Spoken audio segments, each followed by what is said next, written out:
Take two. Good morning, Bucknutters. Welcome to the Bucknuts Morning 5 here on Wednesday, August 10th, 2022. I am Dave Biddle flying solo on today's show. Had about a 40-second show for you there, and then I don't know if the internet briefly went out here, if it was a problem with StreamYard. My daughter said the internet did not go out, so I'm going to blame StreamYard. But good to be back with you. We're going to do a deep dive on the Buckeyes offensive line, really the second team offensive line, and we're going to really do a deep dive on the linebackers. Got a chance to interview Jim Knowles yesterday. Got a chance to interview several of the linebackers. And, I think offensive line and linebacker are the two question marks on the team, the two biggest question marks. Although we're going to get to another question mark that maybe people aren't talking about enough, and that is depth at corner. And it just got worse. It was already a question mark. We'll get to that later, but I really want to do a deep dive on the linebackers. Great talking to Coach Knowles as always. I love that he said he wants a top 5 defense. It was really good to hear him say that because, somebody asked him, I asked Coach Dave the question at media days, what's your expectation for the defense? And he said top 10. That got a lot of buzz. Somebody asked Jim Knowles about that yesterday, and he said, I want a top 5 defense. And then we were talking to Tommy Eichenberg, and he said he was asked about Coach Knowles saying that, and he said he's probably was trying to be like nice to you guys, not say too much, because what he really wants is the number 1 defense in the country. Love that. All right, let's get started. Let's talk about the offensive line, specifically the depth. Now, what I want to, the biggest thing to me is you look at the second team offensive line. We can talk about, they're actually coming together pretty well, in my opinion. You go from left to right. You got Zen Michalski at left tackle. I think he's going to do a good job there. He's a guy on the rise as a redshirt freshman. I think Zen Michalski can do a really good job this year for this offensive line. And then you look at, down the line there, they do have some question marks, but I like that left side with Zen Michalski there at left tackle. Again, he's a guy that I think is going to be a future starter here, and by future starter, probably next year, because Paris Johnson Jr. is probably going to go pro after this year. Zen Michalski could be a 3-year starter here, or maybe less than that if he goes pro. I'm that high on that kid. I think he's going to be a very solid backup left tackle this year. I like Enoch Vamahi there at left guard. We'll see about Jacob James at center. We'll see about that, how that works out. But he's the backup center right now, 3rd-year guy. Right guard is another 3rd-year guy, Trey LaRue. Another guy, I think the jury's still out on him. And then at right tackle, Josh Fryer. I really like him. So in my opinion, I think 3 of the backup offensive linemen could probably hold the fort down if they needed to start. I think Josh Fryer is the best of that group. I think he's the 6th man. And it's great to have him back from that torn ACL that he had last year. Suffered it in the warm-ups of that Michigan game. So Josh Fryer is the number 6 offensive lineman, and I think be interesting if Paris Johnson Jr. got hurt, if they would go with Zen Michalski. Because, again, I think, you talk to, Justin Fry like we did on Monday. They like Zen Michalski a lot. It was cool talking to Zen for the first time. And when they bring out certain guys, that means they're in the mix. They brought out 8 offensive linemen to talk to us. And the 3 backups that they brought out were Josh Fryer, Enoch Vamahi, and Zen Michalski. And my many years on the beat, you can read a lot into that. I'm not going to tell you not to read into that. You can read a lot into that because that means those guys are in the mix. They don't bring guys out for interviews. They're not in the mix. That's why yesterday, with the linebackers, it was telling who we got and who we didn't. We'll get into the linebackers a lot. But so there you go. I think depth on the offensive line, if that's the biggest concern on the team, which I really don't think it is anymore. I think maybe depth at corner is. We'll get to that, like I said. But it's maybe better than, and even Ryan Day said this, because that was his biggest concern coming out of spring, because Fryer was hurt, and he wasn't sure about Michalski yet. Michalski had a great offseason. Paris Johnson Jr. was saying, listen, everything that I did, and Paris Johnson Jr. worked his butt off this summer from all accounts. Zen Michalski was right there working with him, asking him 100 questions, as Paris said, but right there working with him. So I think those 3 guys could hold the fort down. We're talking about Josh Fryer, Zen Michalski, and Enoch Vamahi. And again, it'll be interesting if Paris Johnson Jr. got hurt, if Fryer's just the 6-man period, they'd put him in there, or a guard, because Fryer can play guard too. Another good thing about him, he's versatile. He can play both tackle spots, both guard spots. So there you go. I think the second team offensive line, not too bad. All right, the main thing I want to talk about on today's show, like I said, is the linebackers. We just got a chance to speak with Coach Knowles and the linebackers yesterday. Now, the biggest piece of news to come out of that was Knowles saying that Tommy Eichenberg and Steele Chambers have solidified things at linebacker for us. I'm going to repeat that. Tommy Eichenberg and Steele Chambers have solidified things at linebacker for the Buckeyes. So there you go. We've been talking all offseason that those are probably going to be the starters. Well, you can just etch it in stone now. I mean, they are going to be the starters at linebacker. But he likes the depth. He also said Cody Simon is going to play. They're going to, like, I don't know if they're going to do they're like a hockey lines like they did last year with Al Washington. But I think that they are going to, we're going to see some guys roll through there. He said that they're going to use a lot of depth on the D line, of course. But that's no shock. Sounds like about 8 defensive linemen are going to play, which is pretty much the case every year. So they're going to rotate. And some of the other guys in the mix, he mentioned Cody Simon is definitely in the mix. He mentioned, even C.J. Hicks is a true freshman, will play.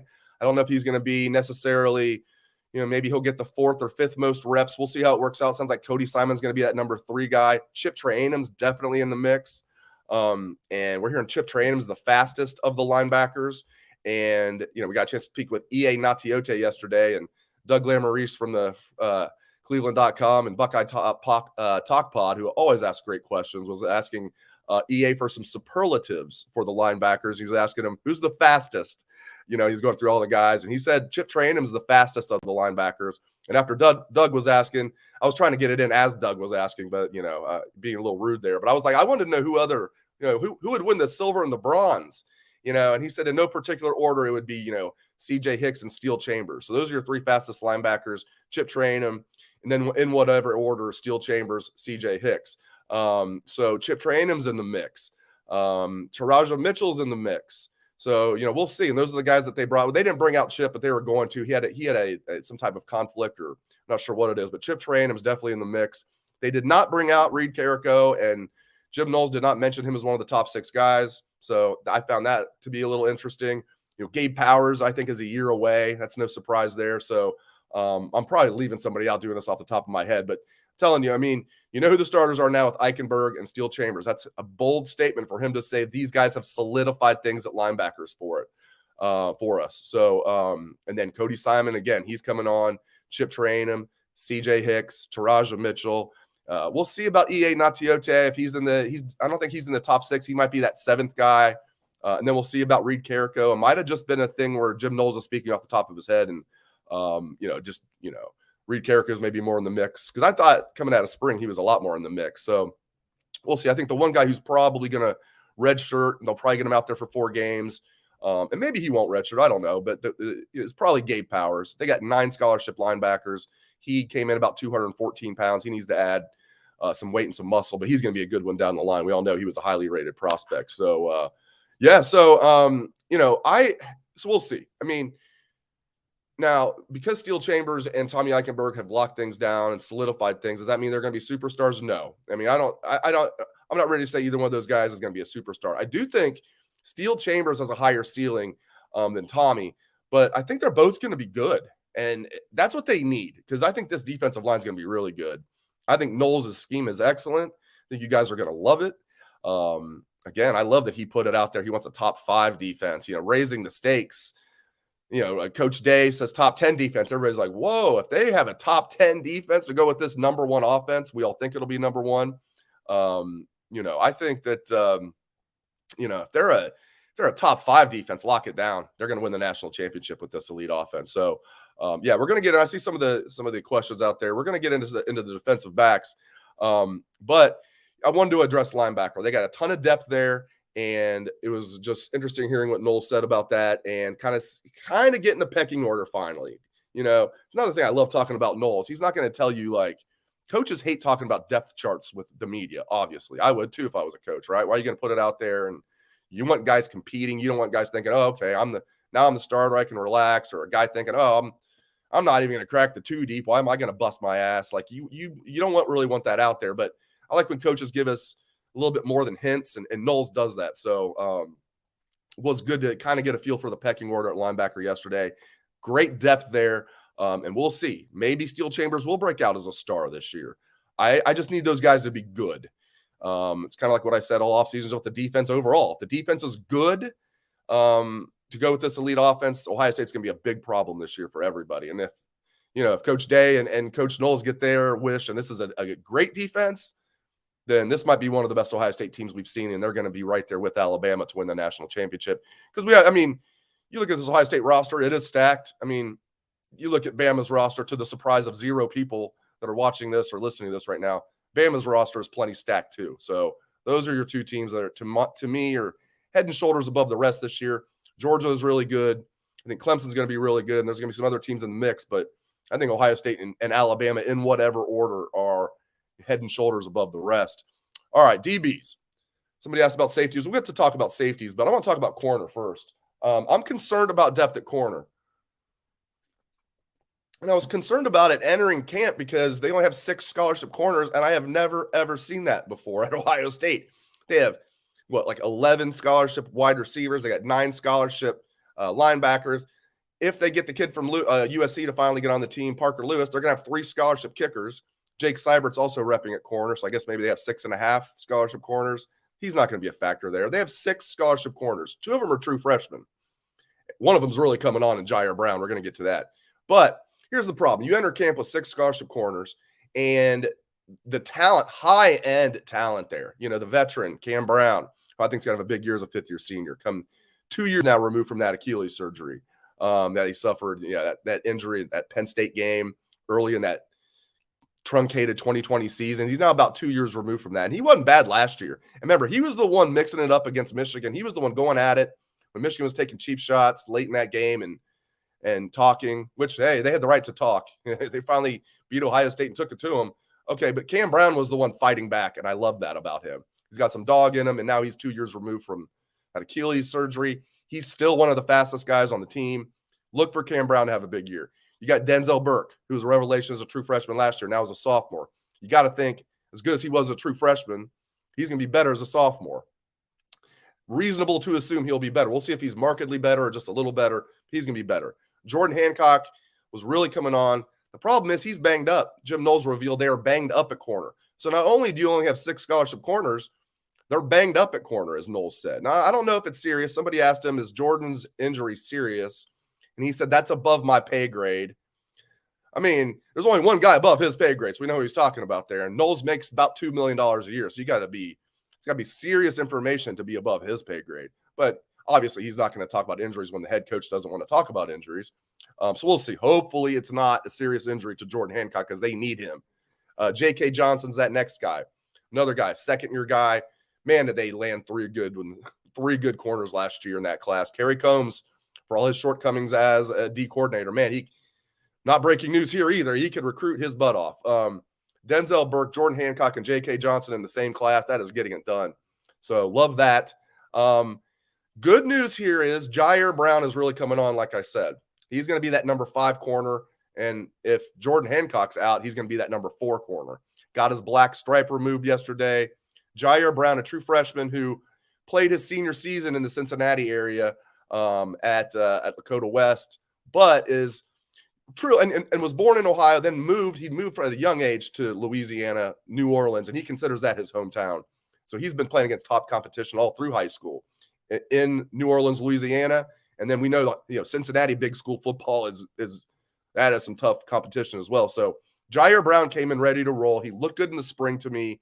Number 18, Jair Brown's a guy to keep an eye on this year. I think, to me, with Jair Brown, it's like C.J. Hicks, but even more important. Not that he's better than C.J. Hicks or he's going to be a better player overall at Ohio State, but they just need depth so much more at corner. It's kind of like what I said about C.J. Hicks. C.J. Hicks will play. The question is how much. Jair Brown definitely will play. The question is how much. And I think he'll play a bigger role than C.J. Hicks on this team just because they need corners. Hopefully Jordan Hancock is not hurt. But yeah, I think Jair Brown's got to keep an eye on. The other scholarship corner is Ryan Turner. He looked good to me in the spring. We'll see. Hopefully he's a guy that comes along. Hopefully today we learn after practice that his black stripe came off, or soon. That tells you, for those who don't know, if you the freshmen come in with black stripes on their helmet, and then once you officially become a Buckeye, it's almost like, maybe if you, to use a bad analogy, I guess, if you're rushing a fraternity when you actually become a member of the fraternity, although hopefully they're not hazing these guys. They're not hazing them. Ryan Day would not put up with that for a second. Now, they do fun things, I'm sure. I don't consider making a guy, I don't know if they do this. When you talk about hazing, we all know what that really means. But there is fun hazing you could do, like NFL teams that make the rookies stand up, when the team's eating and they have to sing that the fight song from the college that they came from. That's fun hazing, you know. You don't need to do things that are going to injure people, but like stuff that embarrasses people, I think stuff like that's fun. So you can still do some fun hazing. But anyway, you know, back to the point, you know, we'll see about this, but you know, this roster, I just completely like lost my train of thought there, but going off on hazing. But yeah, I think you know, these guys like Ryan Turner, Jair Brown, we'll see about Ryan Turner. Oh yeah, I was talking about black stripes, excuse me. So if you come to Ohio State, it's like basically you're a freshman. Once you've shown in practice, whatever you've done in meetings, just overall, you've shown the team that you're now officially a Buckeye. That if they need you, you could play. You get the black stripe removed from your helmet. And it's a big deal. They make a big little, you know, not a big ceremony. It's like a minute or two. The big brother, every freshman has a big brother on the team. The big brother, you know, announces it. And then they take the black stripe off. And then the player who got the black stripe taken off has a little speech. It's cool stuff. It's cool stuff. Some people think it's corny. I think it's pretty cool.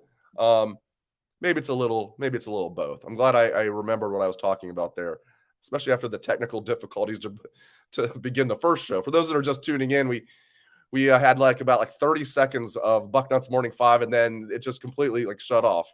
I think it was a StreamYard. We use StreamYard here to put on all of our platforms, Twitter, Facebook, YouTube, and then I put an audio-only version on Bucknuts as well. So I'm going to blame StreamYard for that because my daughter said that internet didn't go out. So there you go. There you go. Sue, I'm sorry. It's when I'm doing it solo, it's hard to get all the comments and everything. But yes, Sue, I agree. I love the black stripe thing. I think it's cool. Yeah, it's symbolic. It's and the guys like it. It means a lot to the freshmen. And it's not just the true freshmen. And you got guys that you know are redshirt freshmen that didn't play last year because of injuries, or maybe they weren't good enough. In Jalen Johnson's case, it was because of injury. Somebody was asking, how does Jalen Johnson still have his black stripe on? Well, he tore his ACL last year, you know, and it's nothing against the kid, but if you get hurt and you're out all year, I guess maybe there have been exceptions to the rule. I can't think of one where a kid, unfortunately, before he loses his black stripe, has an injury, wipes him out, can't practice. You're not going to get your black stripe removed till the following year. So look for Jalen Johnson, a redshirt freshman. So it's not just the true freshman, it's the redshirt freshman. I think even the transfers, I think Tanner McAllister in the spring had to lose his black stripe. So Chip Trayanum and those guys. Yeah, so it's not just the true freshmen. They all lost their black stripe in the spring, by the way, those guys that transferred in. Yeah, thank Urban. Urban started a lot of cool stuff. You know, they don't do Friday Night Lights anymore. And we got to keep in mind, there's still guys, like important guys on the staff. Mickey Marotti's still the only holdover, you know, but like main guy that you guys – but think about Mark Pantoni, the guy's behind the scenes. Pantoni's not even behind the scenes. Everybody, Mark Pantoni's a rock star. He counts too. So you got Marotti and Pantoni, who are just, you know, other than Ryan Day, and maybe I guess now you can make the argument Jim Knowles, nobody's more important to the program than Mickey Marotti and Mark Pantoni. In fact, I'd put it in whatever order, Ryan Day, and then maybe a tie with Marotti and Pantoni. Maybe you could say Pantoni because of how important recruiting is, but strength and conditioning is, or you could argue is just as, I'm going to say they're a tie, whatever. You got Pantoni, you got Marotti, and then you got Knowles fourth. Those are like the main four guys in this program. But there's a couple of support staff guys that are still here that Urban brought in, and just the culture that he brought. But you know who else he brought? Ryan Day. You know, and then, you know, Urban is, I think a lot of times when you've had like a lot of success, coaches that even if they don't put it out there, when they go 7-0 against Michigan, they win the national championship, they hand the reins over, even if it's to one of their guys, they're probably kind of half thinking, I hope he doesn't do that well. I don't get that vibe from Urban at all. I think he loves Ohio State and just roots his butt off like he's a fan and loves Ryan Day. And, you know, kudos to Urban for what he accomplished at Ohio State. And then bringing in Ryan Day, and you guys will all remember this, who were hired at the exact same time? Ryan Day and Kevin Wilson, because it's similar to what happened with the defense. What happened in 2016? The offense was an absolute joke, and 2015 because of Ed Warner and Tim Beck. And Urban had enough finally. He never should have promoted Ed Warner. He never should have brought in Tim, well, whatever. It was like what happened with Kerry Combs and the defensive staff this year. It's just like, no, burn it down. Bring me Kevin Wilson. That was my big thing. Like, come on, this would be perfect. Like, Indiana was a joke before he got there. Like, they were tough to play against because of that offense that he ran at Indiana. His defenses were terrible. We weren't bringing him here to coach the defense. Get me Kevin Wilson, who's a head coach and was an offensive coordinator at Oklahoma, very successful. Offensive coordinator at Northwestern, very successful. That's when Northwestern kind of started to become good. That was right around then, Kevin Wilson's offense. Before that, he was at Miami of Ohio, offensive coordinator. Also does the offensive line well. I was so excited to get Kevin Wilson. I'm thinking, great job, Urban. January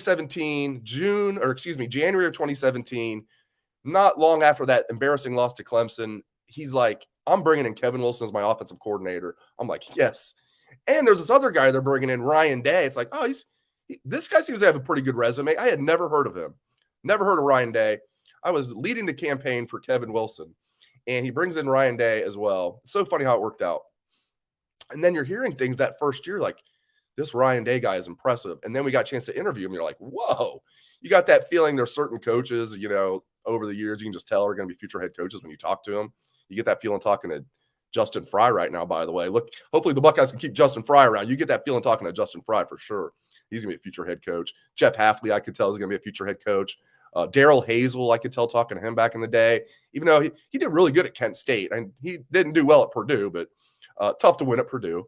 But you can just tell talking to certain guys, they're going to be a head coach one day. So what people are saying, Jim Knowles is finest hire. Yeah, probably. Yeah, that probably is.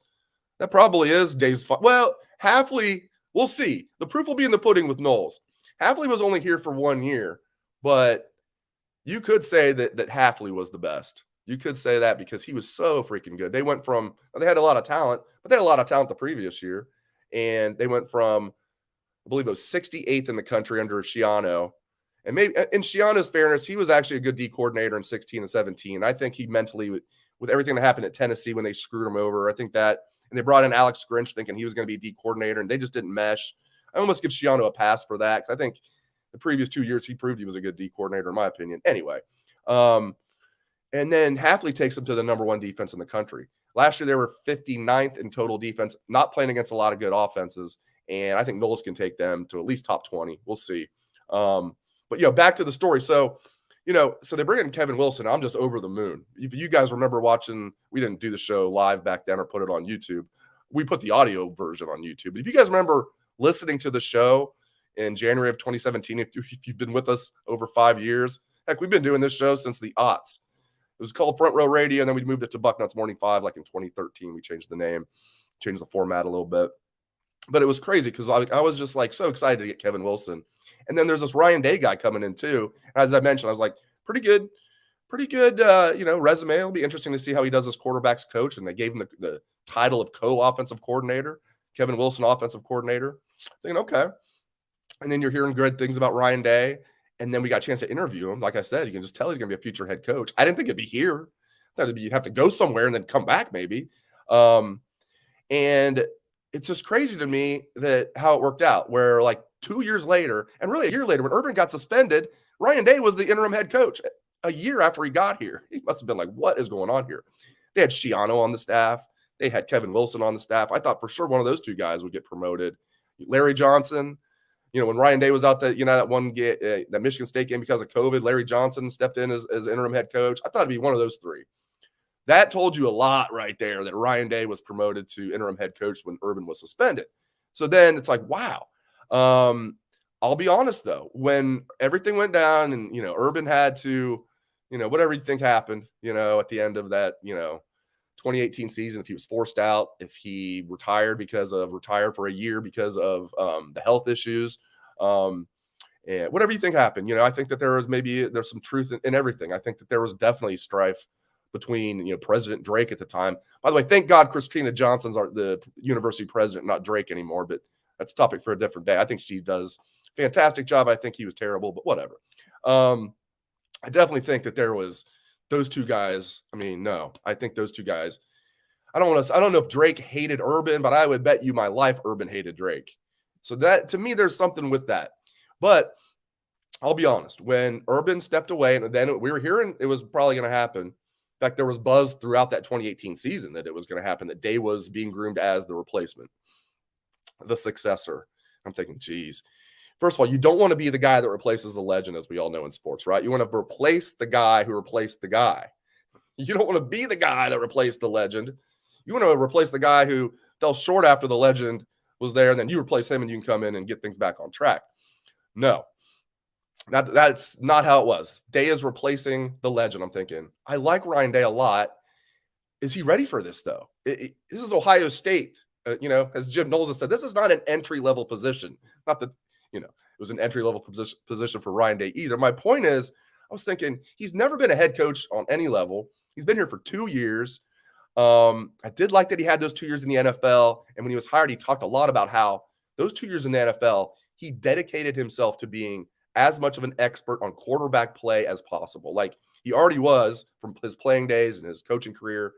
Offensive coordinator at Boston College, offensive coordinator at other spots, quarterbacks coach in the NFL for those 2 years under Chip Kelly. So I like that. But I'll be honest with you guys, I was skeptical. I needed to see it first. Now, very early in the 2019 season, I was not a skeptic anymore. You could just tell. Like he had these guys playing at a high level right away. They came right out. Remember everybody thinking the Cincinnati game was going to be close that year? Buckeyes 42, Bearcats nothing. It's like, oh, Luke Fickell's going to have their guys, and they had a good team that year in Cincinnati. Oh, Luke Fickell's going to come up here and have his guys ready, and I'm sure they were. But that Buckeye team was a juggernaut that year. They got screwed against Clemson. It should have been at least in the national championship game against LSU. But that 2019 Ohio State team was phenomenal. So I knew early on that I was wrong. I'm happy to say I was wrong. I love Ryan Day. And one more quick story before I finish the show. So I talked to some current parents. We put an item in the boarding house about this.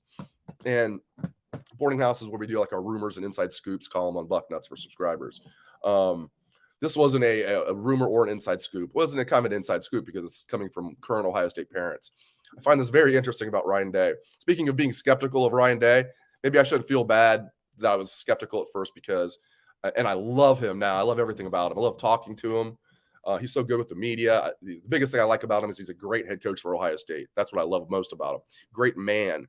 Here's what I find interesting. I'm not going to name you the parents, but several parents that I've talked to on the current team whose sons were being recruited by Urban, some who had even committed to the Buckeyes when everything went down and Urban stepped away, Day took over. They were like, hold the phones. Whoa, what is this? I want my son playing for the what is going on here? Like, I'll get to know Ryan Day, but the legend is stepping away. Urban's not going to be coaching my son. That's one of the main reasons he's going to Ohio State is play for Urban Meyer. So a lot of these parents whose sons either were leaning toward Ohio State or just being recruited by Ohio State, and some that had already verbally committed to Ohio State, their parents were skeptical to say the least. Ryan Day had to go in and re-recruit those guys, and it didn't take the parents long to realize, okay, I really like this guy. Here's the really interesting part of the story. So all those guys, I can't think of one that, was committed or was a strong lean to Ohio State when Urban stepped away that ended up going elsewhere. I could be missing somebody. But I'm talking the current parents on the team that I talked to. There's a handful of them. And here's the really interesting part of the story. Now, they say it was a blessing in disguise. That's how much they love Ryan Day. And they don't badmouth Urban. They still really like Urban. They said Urban was great. They loved getting to know him, because he's such a rock star. And they were excited about their sons playing for him. And to this day, they like Urban. We all know what happened in Jacksonville, but these parents got to know Urban on much closer than even in the media we do, because he's got to be on when he's talking to the media. But the parents, they can be real, at least. Maybe not real because he's trying to charm them as much as possible and get their sons to play for him. But you know what I mean? These parents get to know these coaches well. It's not like they talk to Urban once. He wants a kid. He's talking to those kids a lot. So these are some big-time players that I'm talking about, big-time recruits. And so it's not that they're like, oh, it's a blessing in disguise because I don't like Urban now and Day's okay and better than Urban. No, it's like they love Day so much because of the type of person he is and the type of coach he is and the way he communicates with them. They still love Urban. They just love Day more. And I found that very interesting that these parents who are skeptical of Day now are thrilled that it worked out the way it did. And I think nothing against Urban. I kind of feel the same way. I think we'll see. Day hasn't won a national title yet. Urban won one. I think Day's going to win one. And I like finally he's got the staff where he needs it. He had it in 2019. He had a good staff. Yursich was not a good fit here. For those that don't know, most of you know, There's a reason Yurcich left after 1 year. It wasn't like the amicable split that everybody was made out to be. Day's too classy. He's not going to trash Yurcich on his way out the door. Day basically told Yurcich to find a new job, and that's what he did. So the 2019 staff wasn't perfect by any means. I think Fry's going to be an upgrade over Stedrawa, although I think Stedrawa wasn't bad. I just think Fry's an upgrade. And obviously Knowles, I mean, come on, it's a massive upgrade from Combs.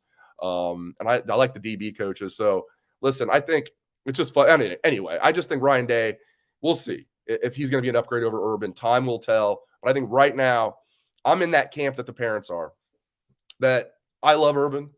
I appreciate everything he did for Ohio State. He completely came in here and just raised the level of recruiting and the program and everything. Hell, he raised the level of the Big Ten by himself. Got a national championship for the Buckeyes.